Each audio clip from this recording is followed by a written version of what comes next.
2 years ago, I made a video titled, "Is a Red Dead 1 remake necessary?" And although the video was played with poor editing and sound quality, not to mention my indecision on the topic at hand, it still drove up an interesting debate from the community. Now that time has passed, and I'm more confident in my perspective and editing skills, it's time to give this topic a proper analysis while taking many of those comments into account. With that being said, let's begin the video with a blunt statement. I don't think a Red Dead remake is necessary. There's a common notion that stems from the Red Dead community nowadays that Red Dead 1 needs to be remade with the assets and fidelity of Red Dead 2. After all, half the map is already in Red Dead 2. Simple job, right? Not exactly. I'm concerned that reimagining Red Dead 1's world with Red Dead 2's art style will rob the first game of its identity and unique look. Red Dead 1 doesn't look the way it does just because of the graphical capabilities of the time. There's also a deliberate visual distinction to how it approaches atmosphere and aura. Red Dead 2 takes a different approach which helps make it even more unique from Red Dead 1, and vice versa. Red Dead 1's grimy feel and melancholic, lonesome atmosphere is a reflection of the game's story and the player's perception of it. Okay, maybe it sounds like I'm speaking gibberish, but look at it this way. Let's say there's a novel, and it has a sequel. But a filmmaker makes an adaptation of the first novel, while a totally different filmmaker comes around years later to make an adaptation of the second book. Both films would share the same world and characters, but the vision and feel would be very different, and that's how I see both Red Dead games. I like that they both share the same DNA, but feel very different. I didn't realize how different they were until I revisited Red Dead 1 after Red Dead 2. A remake would have to do a lot more than just porting assets if you want to do the first game any justice.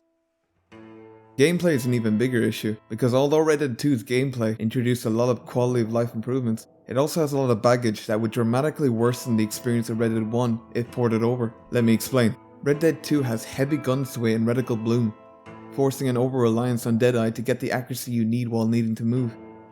It's not a bad addition like so many people think it is. I actually don't mind the more realistic approach to gameplay, but what isn't realistic is that the player is so much more tanky than the first game. You can practically run up to an NPC that's shooting at you and still win. Red Dead 1 feels completely different. The gunplay doesn't have that baggage and the weapons deal more damage, so not only do your shots have more impact, but you yourself are more susceptible to damage too, which makes spatial awareness much more important. I'm very thankful for this because Red Dead 1 can sometimes be very difficult and frustrating at times, but thanks to its satisfying gunplay, it makes it all worth it. You port over the realistic gunplay from Red Dead 2, then Red Dead 1 becomes a much worse experience. Both types of gameplay have their place, but just like the look of both games, the distinctive gameplay must stay separate too. While we're on the topic of what Red Dead 1 does so well, let's look at how the game holds up today.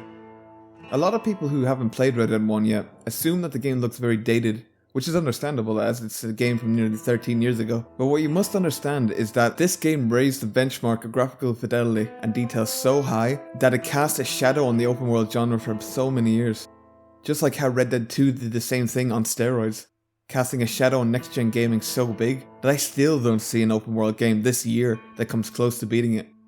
Sure, there are plenty of linear games that look better, but that's easy when you can pour as much detail as you want into a small space. For a huge open world game that's 5 years old to look better than 95% of what's out there today, that's seriously impressive. And Red Dead 1 did the same thing back then. So much so it still looks so damn beautiful today, especially with backwards compatibility on Xbox. I guarantee that if you were to do something as simple as update the lighting, like the Assassin's Creed 3 remastered, this game would look incredible. No need for a remake. One thing I took for granted way back in 2010 was how Red Dead 1 approached cutscenes. Generally speaking, these cutscenes are brimming with detail and charm. I love that there's always something going on in the background, or the characters are moving around, interacting with objects during a scene, instead of statically talking to one another with a shot, then reverse shot. That's movie making 101. Red Dead 2 may have spoiled us all with incredibly thought out cutscenes, but people seem to forget this was done way back in Red Dead 1, which is another one of the many reasons it holds up today. Don't you just love when you play a game as a kid? Loving it for surface level reasons like fun gunplay, unique world to explore, charming characters and a twist ending. Then you go back and realize that the game has so much more to offer through the perspective of an adult. It's a feeling like no other.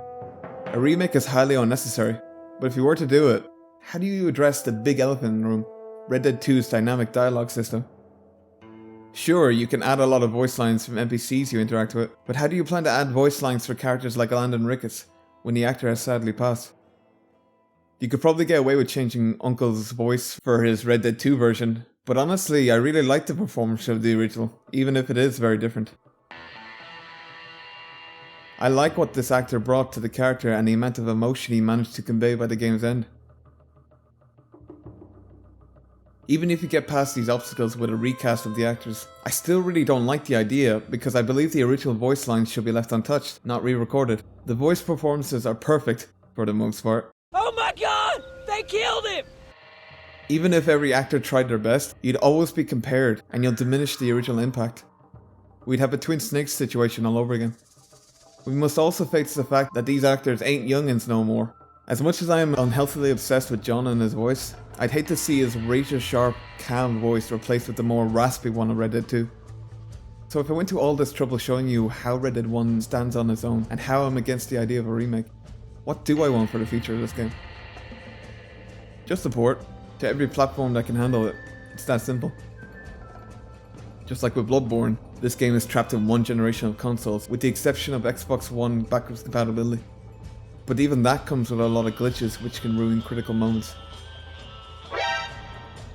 I know there's a rumour going around that Red Dead 1's coding is an absolute nightmare, which cancelled the eventual PC port, but the idea that this game is impossible to remaster was quickly put to rest after the leaks of the cancelled Red Dead 1 remastered, developed by Rockstar itself.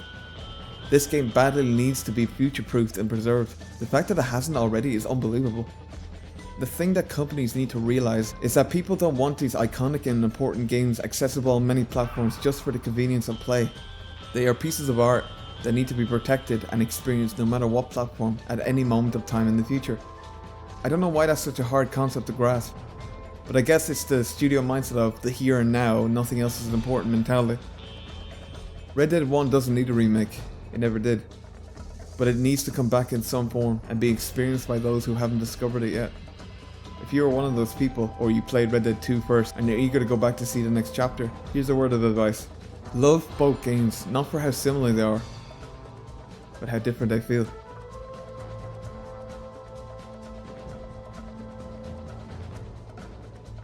Thanks for watching.